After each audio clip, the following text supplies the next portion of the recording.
Howard County Police were called to the 7300 block of Edenbrook Drive here in Columbia just after 2 o'clock today. The call came in that shots had been fired in the area. When our officers arrived, they found 2 people deceased in the vestibule of an apartment building here in the area. What we now believe is that that was a domestic-related murder-suicide. We believe that the suspect, who is male, came to the area, sought out the female victim, shot and killed her, and then shot and killed himself. Right now we're still working to identify next of kin, so once that's been done, then we'll be able to identify the people involved, but at this point we're not able to do that.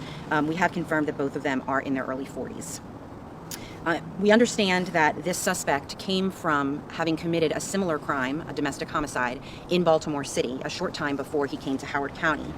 We received the call to come to this area for shots fired at 2:07 this afternoon.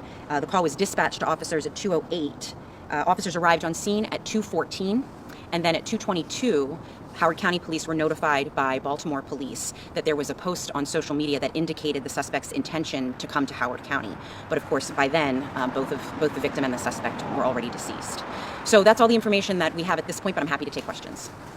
You talk about that social media post. Was it a live stream post? Was he doing this on live? Well, I'll have to have you ask Baltimore Police about what they saw on social media that prompted them to call us. Our detectives are working with their detectives to get access to whatever it was that prompted them to make that call, but we do understand that there was a video. Whether it was live or recorded, I don't have that information at this point.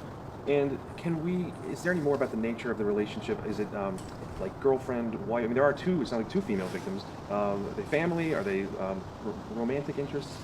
It's my understanding that the relationship with the female victim in the city was kind of a girlfriend to this suspect. The woman here who was a victim in Howard County was his ex-wife, as far as we understand. Is this someone who was on police radar? Let me ask this first. Is the suspect from Howard County or Baltimore or other? They're still working to confirm all of the details about their identities, and I don't know where he's been living at this point, whether he was in the city or here in Howard County. So then, is he on the county's radar at all? Had any problems with him prior? I don't have any information about a criminal history, but he certainly wasn't on our radar currently for any reason. This wasn't an officer, was it? Jared, you know? As far as I'm aware, no. I haven't heard anything about that. And I could see one little girl in there crying, and I peeked in the window again, and then I saw the second girl in there, and I was, trying to calm them down.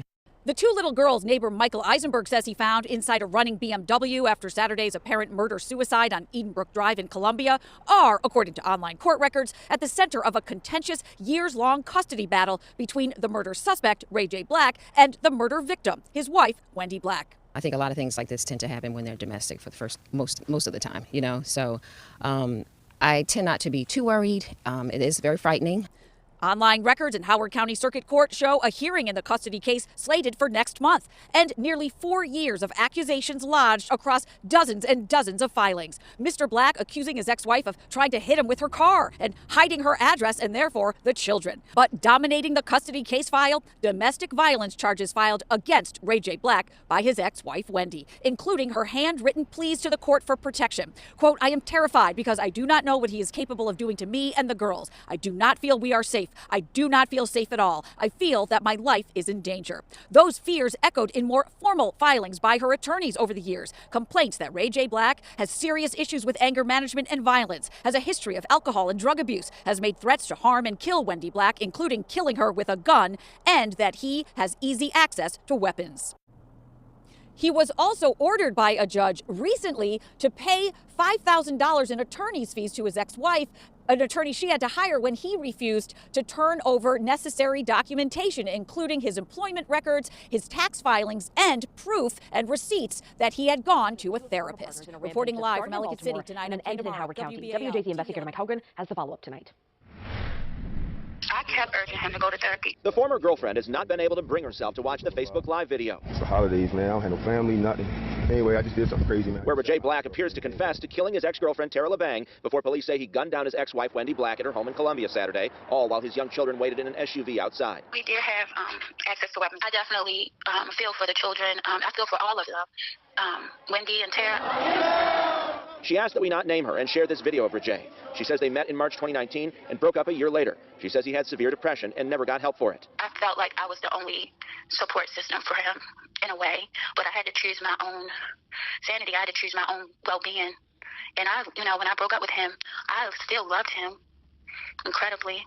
But I knew that I had to put myself first. I couldn't be a part of it because he just wouldn't get help. The former girlfriend shared a text message Rajaee sent, telling her there was a time that I was so low that I didn't want to live anymore. It was you that helped me get through it. She said he told her he loved his kids. Were you ever afraid of him?